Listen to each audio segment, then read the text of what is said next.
करेंगे इस वक्त इस्लामाबाद का, जहां सदर पाकिस्तान आरिफ अलवी तकरीब से खिताब कर रहे हैं। Regarding our priorities and the need for nuclear disarmament. This in turn necessitates a peaceful neighborhood in South Asia as well as a stable global security environment. Therein lies the significance of evolving a sustainable and equitable global non-proliferation regime, which is based on recognition of the right to equal security for all states, big and small, as does not seek to preserve the security interests of the few at the expense of others and many. And that has been the struggle of all smaller nations throughout the last 50 or 60 years. Ladies and gentlemen, the international security landscape is far from encouraging. The euphoria generated by the Cold War, end of the Cold War, and the concomitant expectations for meaningful steps towards global disarmament have given way to a qualitative nuclear arms race among the leading nuclear possessor states. The same is manifested in terms of increasing reliance on nuclear weapons in the national nuclear postures and policies of great powers, plans to modernize and upgrade nuclear forces and testing of new and more lethal weapons. There are testing grounds with proxy wars for conventional weapons, but there has been a relative restraint since a long time regarding use of nuclear weapons.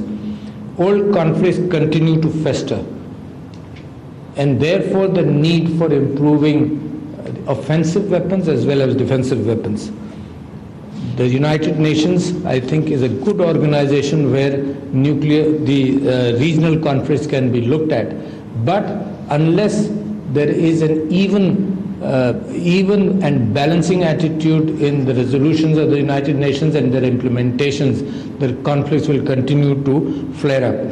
Differences on perspectives, approaches and modalities are negatively impacting progress on nuclear disarmament and non-proliferation.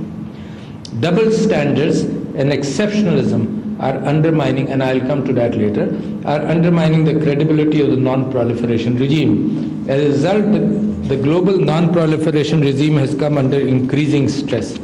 Alongside the existing challenges related to nuclear, chemical and biological weapons, new threats have arisen. These include hostile users of outer space, offensive cyber capabilities, development and use of lethal autonomous weapon systems like the drones, and such weapons can lower the threshold for war and put machines at the helm of decisions of life and death. There is a need for legally binding global framework to regulate the use of the emerging technologies to safeguard against the new threats to international peace and security posed by the weaponization of such technologies.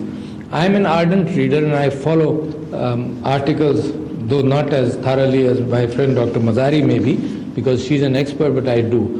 In fact, for lay people like me, for example, the Scientific American, probably the third last issue of the Scientific American, debated a good article debating on testing of aging nuclear weapons through computer simulated and supercomputers, using supercomputers to computer simulated thresholds.